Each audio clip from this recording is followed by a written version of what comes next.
we go with our fourth and final installment. I'm probably not going to finish the reading, but hopefully we'll have oriented you to how it should be read. At the same point, the institutional world requires legitimation. This is key. The institutional world requires legitimation. That is, ways by which it can be explained and justified. This is not because it appears less real. As we have seen, the reality of the social world gains in massivity in the course of its transmission. This reality, however, is a historical one, which comes to the new generation as a tradition rather than as a biographical memory. In our paradigmatic example, A and B, the original creators of the social world can always reconstruct the circumstances under which their world and any part of it was established. That is, they can arrive at the meaning of an institution by exercising their powers of recollection, of remembering. A's and B's children are in an altogether different situation. Their knowledge of the institutional history is by way of hearsay. The original meaning of the institutions is inaccessible to them in terms of their personal memory. It, therefore, becomes necessary to interpret this meaning to them in various legitimating formulas. These will have to be consistent and comprehensive in terms of the institutional order if they are to carry conviction to the new generation. The same story, so to speak, must be told to all the children. It follows that the expanding institutional order develops a corresponding canopy of legitimations, stretching over it a protective cover of both cognitive and normative interpretation. Okay. These legitimations are learned by the new generation during the same process that socializes them into the institutional order. They're talking about school. They're talking about national curriculum.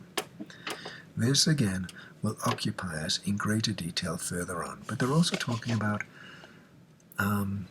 what we come to believe about friendship, about dating, about studying, about work, about theft, right? All these things. About corruption. The development of specific mechanisms of social controls also becomes necessary with the historicization and objectification of institutions. Deviance from the institutionally programmed courses of action becomes likely once the institutions have become realities divorced from their original relevance in the concrete social processes from which they arose. To put this more simply, it is more likely that one will deviate from the programs set up for one by others than from programs that one has helped establish oneself. The new generation posits a problem of compliance, and its socialization into the institutional order requires the establishment of sanctions or punishments. The institutions must and do claim authority over the individual, independently of the subjective meanings he or she may attach to any particular situation. The priority of the institutional definitions of situations must be consistently maintained over individual temptations at redefinition. The children must be taught to behave, and, once taught, must be kept in line. So, of course, must the adults. The more conduct is institutionalized, the more predictable and thus the more controlled it becomes. If socialization into the institutions has been effective, outright coercive measures can be applied economically and selectively. I don't know if any of you have read Foucault, Discipline and Punish, but this is being written at the same time that Foucault was writing Discipline and Punish or thinking about it. Most of the time, conduct will occur spontaneously within the institutionally set channels. That is to say that people will behave because they don't consider there to be any other option. The more, on the level of meaning, conduct is taken for granted, the more possible alternatives to the institutional programs will recede. The more possible alternatives to the institutional programs will recede, and the more predictable and controlled conduct will be. Right? If you want to, if you want to really see this in action, you need to go to China, right, where the possibility of alternatives has receded greatly for a lot of people, because there's a lot of control and a lot of sanctions. Is it the same here? I don't know. Let's talk about it. In principle, institutionalization may take place in any area of collectively relevant or socially relevant conduct. In actual fact, sets of institutionalization processes take place concurrently. There is no a priori, which is to say there is no preceding reason for assuming that these processes will necessarily hang together functionally, let alone as a logically consistent system. That is, institutionalization takes place in different areas on different levels, right? And they don't need to correspond to each other, the processes of institutionalization. To return once more to our paradigmatic example, slightly changing the fictitious situation, let us assume this time not a budding family of parents and children, but a piquant triangle of a male, A, bisexual female, B, and a lesbian, C. We need not belabor the point that the sexual relevances of these three individuals will not coincide. Relevance AB is not shared by C. The habitualizations engendered as a result of relevance AB need bear no relationship to those engendered by relevances BC and CA. There is, after all, no reason why two processes of erotic habitualization, one heterosexual and one lesbian, cannot take place side by side without functionally integrating with each other, or with a third habitualization based on a shared interest in, say, the growing of flowers. In other words, three processes of habitualization or incipient institutionalization may occur without their being functionally or logically integrated as social phenomena. Right? People can do different things. The fact that you and yours do your thing and me and mine do our thing and we do our thing, you and me, all those things don't have to make sense in terms of each other. Right? They can just be different things people are doing. The same reasoning holds if A, B, and C are posited as collectivities rather than individuals, regardless of what content their relevances might have.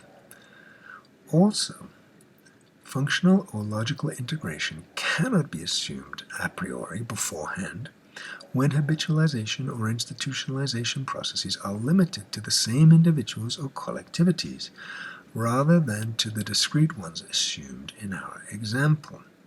Another way of thinking of this is thinking about families and then boyfriends and girlfriends and husbands and wives, if that's your thing, right? Oftentimes boyfriends and girlfriends don't fit into the family. And the person who's part of both is like, why do we have to fit together? Well, you don't.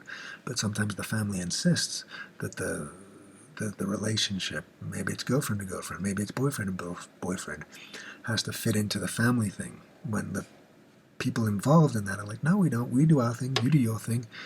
We'll get together and sort of function occasionally on holidays. But other than that, let's just each do our own thing. I hope that made sense. Nevertheless, the empirical, the observable fact remains that institutions do tend to hang together. I don't know how true that is, but we're following their example. If this phenomenon is not to be taken for granted, it must be explained. How can this be done? How can we explain the fact that institutions do tend to hang together? First, one may argue that some relevances will be common to all members of a collectivity. Okay? On the other hand, many areas of conduct will be relevant only to certain types. The latter involves an incipient differentiation, at least in the way in which these types are assigned to some relatively stable meaning. This assignment may be based on pre-social differences such as sex, and there are many people who are going to say nowadays that there is no pre-social sex. That's a debate that I'm not ready to get into on video for sure, but I suppose we might talk about it in class.